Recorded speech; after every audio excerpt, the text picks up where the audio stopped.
Amigos queridos, es un gusto saludarlos. Aquí desde el interior del Palacio de Minería estamos dentro de la Feria Internacional del Libro que ha vuelto emblemático a este palacio desde hace ya 40 años. Me da mucho gusto saludarlos como cada tarde al iniciar las actividades de este programa que se llama Días Feriados. Y aquí a mi lado, como todas las tardes, mi querida Laura García. ¿Cómo estás, Lau? Muy bien, Eduardo Limón, qué gusto acompañarlos en un lunes que pudiera parecer que es un día así como medio flojo y perezoso para venir a la feria, pero les puedo asegurar que es uno de los mejores, porque si ustedes quieren ver los libros, si ustedes quieren pasear por los stands, si ustedes quieren acudir a todas las actividades que hay, hoy es uno de los mejores días porque se puede pasear muy libremente, así que ustedes enfrenten la lluvia, enfrenten el lunes y la pereza del principio de semana y vengan a la feria. Y dense la vuelta porque tiene mucha razón Laura, si de lo que se trata es de juguetear un poco con los ejemplares, los volúmenes que ofrecen los más de 500 stands que se encuentran al interior del Palacio de Minería, de la Feria Internacional del Libro, pues la verdad es que un día como hoy es súper señalado para ello. Tienen toda la posibilidad de acercarse con tranquilidad. Hoy no se encuentra el tumulto propio del fin de semana y ello provee de verdad de una oportunidad especial para que disfruten esta feria. Y además hay muchas actividades. Sí. Hoy, por ejemplo, ha habido cosas relacionadas con los niños que van a estar muy presentes el día de hoy en este programa. El uso del diccionario en las aulas, tips ortográficos, ni más ni menos que para poder escribir mejor. El estrés a la hora de hacer las tareas escolares y las actividades. La elección de carreras, si uno no sabe qué va a hacer en el futuro, aquí se habla mucho de por dónde van los tiros. Estrategias de escritura.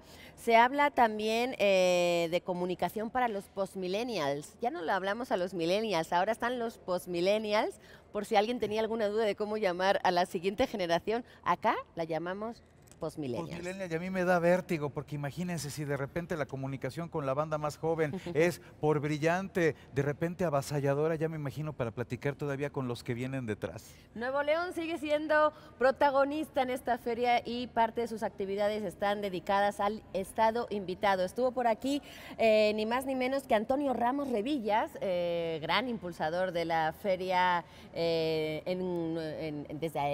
Nuevo León, en Monterrey, están allá. En la narrativa del desierto se presentó el día de hoy. Estuvo también Juan Villoro en la mañana hablando de fútbol, porque es una de sus grandes pasiones. Y siguen pasando y desfilando por acá grandes personajes de la literatura nacional e internacional para engalanar esta feria. Sabes que ahora que mencionabas a Juan Villoro, yo creo que eso es lo que contribuye a que su registro, de por sí ya popular, inmediato, enorme, sea todavía más enriquecedor para la cantidad de lectores que tiene. El hecho de que esté tan vinculado a una manifestación deportiva, pues caray, como lo es el fútbol. Pues nos vamos del fútbol al océano, porque hoy vamos a estar hablando mucho de una ballena blanca, la más famosa de la literatura, yo me atrevería a decir que del mundo, desde luego, pero hoy también conmemoramos aquí, dedicamos este programa a la figura que cumpliría este año 200 años de su nacimiento, Herman Melville, que además hoy hizo un descubrimiento fantástico que yo no sabía. ¿Qué? ¿Tú conoces a Moby, el DJ? Sí. Bueno, es su tatara sobrino. Mira, yo en realidad Moby se llama Richard Melville. Y yo sabía que era Moby por Moby Dick, pero no sabía el parentesco. Entonces hoy me has enriquecido, Laura. Todos los días, diría el lugar común, se aprende algo. Pues les hemos preparado una pregunta sobre este acontecimiento el día de hoy. Queremos saber el día, el mes y el año de publicación de Moby Dick y, bueno, ya lo dijimos, pero díganos también su autor, ¿no? Porque estamos conmemorándole a él, así que eso será para llevarse ni más ni menos que este libro. Este libro fabuloso del iniciador de la literatura fronteriza en nuestro país, No todos los besos son iguales, del grande Elmer Mendoza. ¿Cómo nos podemos llevar este libro y por qué medios tenemos abiertos? Bueno, pues naturalmente respondiendo a la pregunta que ya les formuló Laura hace unos minutos y empleando nuestras redes sociales, ya saben, el Facebook, TV UNAM, Twitter, @TVUNAM y a través de Instagram, lo único que tienen que hacer es entrar a TV UNAM Oficial. Recuerden que además este programa se está pasando por la página de Facebook, en Facebook Live de TV UNAM y pues que nos pueden seguir en las repeticiones y también en YouTube donde se están colgando estos programas. Esa es la pregunta del día de hoy que tienen así allí en sus pantallas, arriba ese maravilloso libro de Elmer Mendoza que también estaremos hablando un poquito al rato sobre la literatura infantil con él, que nos dejó un testimonio bastante padre y de literatura infantil vamos a hablar después de esta cápsula sobre Herman Melville. No, empezamos con Herman. Vamos a escuchar algo acerca de Herman Melville y les quería recordar también que empleen los hashtags que estamos añadiendo a todas nuestras redes sociales. Hashtag Días Feriados, TV UNAM en vivo y Prende TV UNAM. Nos vamos ahora sí con este jovenazo de 200 años. Herman Melville, Nueva York, 1 de agosto 1819, 28 de septiembre 1891, a 200 años de su nacimiento. Moby Dick, novela publicada en 1851, que narra la obsesiva persecución de una enorme ballena blanca por el capitán Ahab, es, sin duda, una de las obras más leídas en la historia de la literatura universal. Su autor, Herman Melville, vivió en Tahití y empezó a escribir en 1845. Sus primeras obras fueron Tipé y Homo, que alcanzaron cierta popularidad. Alentado por el también escritor Nathaniel Hawthorne, escribió su gran obra, Moby Dick, novela en la que expone una gran metáfora del mundo y la naturaleza humana. La ballena blanca que se convirtió en la criatura más grande a la que se ha enfrentado el hombre. La obra no tuvo éxito en el momento de su publicación, pero con el paso del tiempo se convertiría en un clásico de la literatura universal. En 1856 publicó Cuentos de Piazza, una recopilación de algunos de sus mejores relatos que incluye Benito Cereno y Bartleby y el escribiente. Además de escribir, durante unos años asumió el puesto de inspector de aduanas en Nueva York. El suicidio de su hijo mayor lo afectó profundamente y, agobiado por las deudas, pasó los últimos años de su vida completamente olvidado. Melville, cuya literatura incluye obras de profundo simbolismo, murió en septiembre de 1891. Fue a partir de la segunda década del siglo XX que su obra fue revalorizada y se sigue publicando en todo el mundo.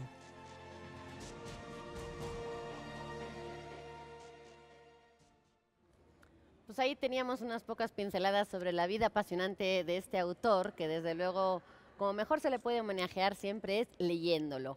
Una historia que tiene muy divertida es que él estaba en estos barcos que iban detrás de las ballenas y lo capturaron. Estuvo un tiempo recluido en unas islas por unas tribus que había ahí desconocidas, y a partir de ese momento, que luego se liberó y una serie de historias, pudo escribir un libro que se llama Un Edén caníbal, que está basado justo en toda su experiencia atrapado por estos caníbales de estas islas, y está muy interesante. Muy interesante hablar de Moby Dick, de ballenas, y mucha gente considera esa obra una obra infantil, a pesar de que está, yo creo que también mucho para el público adulto, pero de literatura infantil y juvenil, de la LIG famosa. Vamos a hablar hoy con Azucena Galindo, directora general de IBI, que nos ven a acompañar hoy aquí para, espero que descubrirnos un montón del panorama de la literatura. A mí me gustaría, Azucena, que nos empezaras descubriendo qué significa IBI, porque sus siglas en inglés pueden estar un poco confusas, pero IBI es una asociación internacional. Cuéntanos un poquito qué significa IBI. Bueno, pues buenas tardes, muchísimas gracias por darnos este espacio. Hoy es una gozadera venir al Palacio Minería, al centro, y pues estar con ustedes. A partir de esta pregunta que me haces, sí, en IBI México nos importa hacer mucho énfasis que somos una asociación civil mexicana fundada en 1979, que estamos compartiendo aniversario con la Feria de Minería. También estamos cumpliendo 40 años. Y un año después nos afiliamos a esta organización internacional que quiere decir International Board on Books for Young People. Esta organización, que nació en la posguerra en Alemania, con el propósito de lograr un mejor entendimiento entre los pueblos a partir de la literatura infantil. Y esta señora Jela Lepman, que es la fundadora de IBI en Alemania, concibió siempre en los libros como un vehículo idóneo para lograr este mejor entendimiento. En México, un grupo de personas preocupadas por formar lectores y que identificaron la necesidad de producir libros para estos lectores mexicanos, se afilian a esta organización internacional porque siempre ser parte de un colectivo con el cual puedes intercambiar mejores prácticas, aprendizajes, postular a premios y otra serie de beneficios es que nos afiliamos. Y realmente desde el principio que nacimos con un nombre larguísimo, pues estamos posicionados como IBI México, entonces ni para qué quitarnos el nombre, lo tenemos, pero sí siempre nos gusta poner el apellido México y recalcar que somos mexicanos afiliados a un organismo internacional. A mí me gusta mucho la idea de abundar sobre esta historia primera de IBI, porque de todo lo que sucedió tras la Segunda Guerra Mundial, imaginen lo ominoso que debe haber sido para cada uno de los países, particularmente Alemania, iniciar la vida después de ese shock traumático que fue la guerra. Y me parece muy importante remarcar, fue una idea cultural la que a través de esta ciudadana alemana, la que mencionaste, empezó a encarrilar otra vez las cosas en forma de un proyecto que justo tratara de reintegrar a la sociedad, la cultura en general y la literatura en particular, o la lectura en particular, justo para eso, para retejer socialmente a un país devastado, mi querida Susana. Así es, retejer, reinterpretar, reconstruir a estos niños que habían vivido el horror de la guerra, y una enorme cualidad es que los niños nunca llegan solos a algún lugar. Claro. Siempre, si tú te diriges a los niños, estás llegando a las familias y a esos entornos. Entonces sí, se puso énfasis en los niños para ayudarlos, pero estabas llegando a las familias también. Y las familias hacen núcleos y los núcleos hacen comunidades y las comunidades hacen países. Esta señora estuvo en contacto con Eleanor Roosevelt y realmente su enfoque fue desde los derechos humanos, aunque todavía no se reconocía como tal y cada vez se han reconocido más derechos humanos, pero siempre fue con esto de entender el valor y la dignidad de toda persona, no obstante de dónde viniera, cómo pensara. Y cuando pensamos en esta idea primigenia de IBI, que si bien es no conflicto entre los pueblos y que se logre un mejor entendimiento, esto lo puedes llevar a no diferencias entre tus sociedades, aquí en nuestro país, entre las diferencias étnicas, entre las diferencias sociales, las diferencias de pensamiento. Realmente esta cuestión fundacional de IBI sigue siendo relevante, sigue siendo vigente y cobra sentido en todos los espacios, ¿no? Y es a través del diálogo. Oye, Azucena, pero esto suena muy bonito, es decir, vamos a ser todos mejores, vamos a construir. ¿Cómo se hace eso en el día a día? Es decir, ¿qué actividades tiene IBI para lograr este objetivo? Nada fácil. A mí me gustaría que hablaras de esa casa maravillosa que tienen ustedes en la calle Goya y que nos digas un poco qué ofrece IBI, la biblioteca, porque como tal no tiene publicaciones, pero sí hace un montón de actividades. Así es. Precisamente para lograr esto, digo, siempre poniendo en el centro que lo que queremos es, a partir del contacto gozoso con la lectura y con libros de calidad, por eso publicamos esta guía desde hace más de 30 años, y que la guía también está ligada a la Feria Internacional del Libro Infantil y Juvenil, que es una de las iniciativas que IBI México propuso para abrir el mercado, uno de los factores para estimular la producción de literatura infantil y empezar a acercarnos a estos públicos que finalmente estaban descubriendo la literatura y dándose cuenta. Muchas veces tienes que ver algo para darte cuenta que es algo que quieres o que necesitas, ir generando la demanda de esto y la formación de quienes se dedicaban a eso. Entonces, con libros de calidad, precisamente lo que buscamos es un acercamiento gozoso a la palabra, no impositivo, no enseñamos a leer, sino queremos provocar esa necesidad de leer y que les guste, les entusiasme, pero porque la lectura siempre la hemos concebido como un factor potenciador de capacidades para la vida y el desarrollo de los individuos. Te sirve para el aprendizaje, te ayuda a potenciar competencias psicosociales y ese es el fin último de IBI. Ser un articulador o un impulsor del desarrollo de competencias para las personas y con la diferencia que no solo es la competencia o la competitividad, por eso la literatura y detonar el diálogo, se lee en voz alta, se comparte, se detona el diálogo, porque eso es lo que te permite entrar en contacto contigo, entrar en la reflexión para de ahí conocer al otro, conocer otros entornos y darte cuenta de la diversidad que te rodea. Entonces, sí es una manera de dotar de muchos mayores oportunidades para una mejor toma de decisiones. Y de paso, si te gusta leer, maravilloso, pero para nosotros en realidad es un medio, ¿no? Es leer para muchas cosas. Hace poco Marcelo Uribe, que es consejero de IBI, dijo, lo que pasa es que la lectura es algo que te sirve para todo en la vida, ¿no? Leer es lo que te sirve para todo en la vida. Y ciertamente, ¿no? En ese sentido, me parece, creo, conveniente reflexionar un poco en la coyuntura actual, en el momento específico que está viviendo el país, cómo se integra IBI a lo que tiene que ver precisamente, pues ahora sí que con la marcha social o con la marcha nacional dentro de todo lo que estamos viviendo. Bueno, vemos más que pertinente y una necesidad de repensar cómo hemos hecho lo que hemos venido haciendo, qué decimos sobre la importancia de leer. Esto que dije, si lo concebimos como un medio para generar oportunidades de desarrollo, pues nada mejor que ahorita lo que se está viendo, el reconocimiento del otro, es un postulado de IBI, reconocer y trabajar con un enfoque de derechos. Concebimos el acceso a la lectura como un derecho de toda persona que debería de estar garantizado. ¿Por qué? Porque el acceso a la lectura es el acceso a una competencia que te permite, lo que dije hace ratito, desarrollar otras competencias y tienes más posibilidades de participar, de exigir, de tomar acción, de tener la posibilidad de intervenir en tus entornos. Entonces yo creo que ahorita lo que se está promoviendo en mucho es abrir espacios de participación, pero a la par de tener esos espacios de participación para ser gestor de cambio, tienes que estar informado, tienes que ser crítico. Ante esta enormidad de información que circula a través de diversos medios y que ahora les son tan cercanos a los jóvenes y a los niños y a lo que se están enfrentando, tienen que tener esa capacidad crítica para poder convertir todo esto en conocimiento que les permite intervenir, ¿no?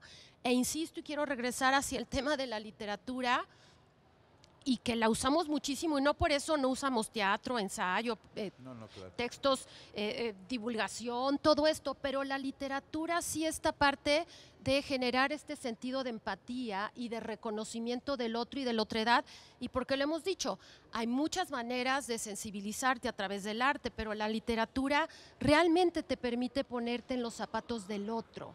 A mí me gustaría volver profundizar un poco en la guía de libros. Desde hace 30 años, cuando a uno le dicen, oye, ¿qué libro me recomendarías para un niño de 5 años? Oye, fíjate que mi hijo está sufriendo la pérdida de su abuelo, que se acaba de morir. A mí lo que me gusta de esta guía, es una guía que IBI publica de forma física y de forma electrónica, ustedes pueden consultarla en internet, para ver los mejores libros, los que ustedes hicieron con una selección muy ardua y muy profunda de todas las publicaciones de cada año.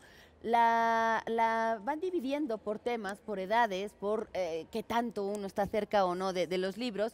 Y me gustaría que nos contaras, aparte de esta guía, que digo que está en forma electrónica, ¿qué opinas tú de este cambio de temas? A mí me da la sensación de que hasta el siglo pasado los temas para los libros de niños tenían que ver con la docencia, el adoctrinamiento, la moraleja, casi, pero ahora a los niños se les habla desde una temática que tiene que ver con la migración, con la violencia, con el secuestro, con el feminismo, con la muerte, es decir, con los temas que les toca también a los niños, pero que además tienen una manera de abordarlos. Efectivamente, ahora encuentras temas que antes no encontrabas en la literatura, ¿no? Y precisamente esto va respondiendo a un entorno social. O sea, la literatura infantil y el trabajar con personas que estás formando, y de ahí la relevancia que tiene la literatura infantil.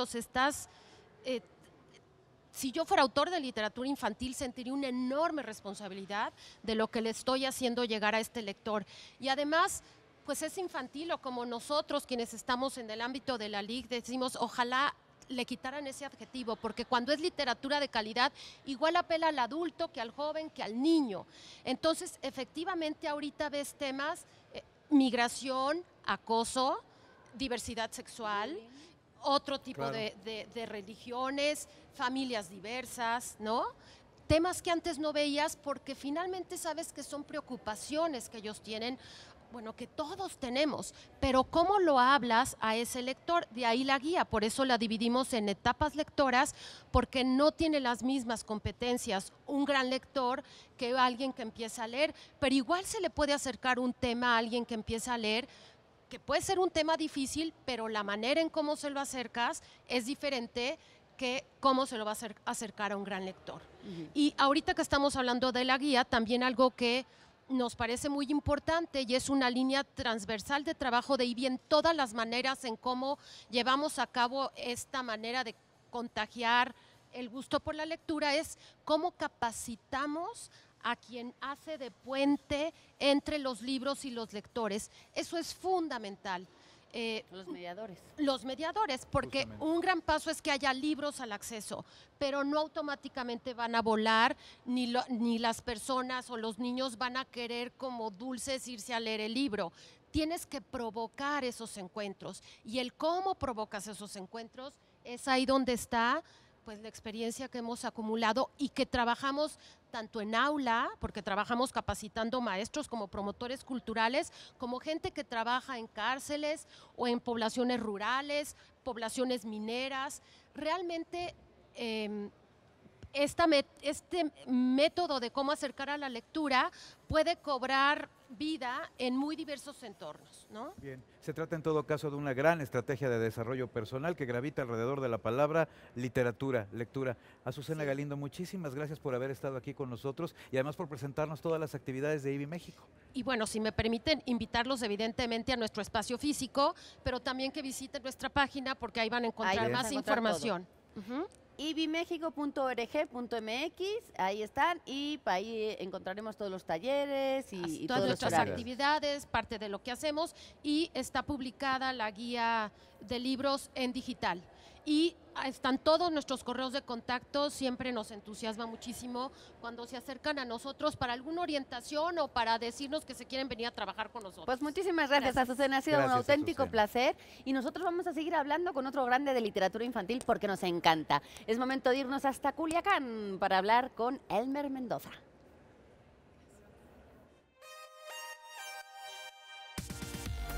Hay un universo de lectores curiosos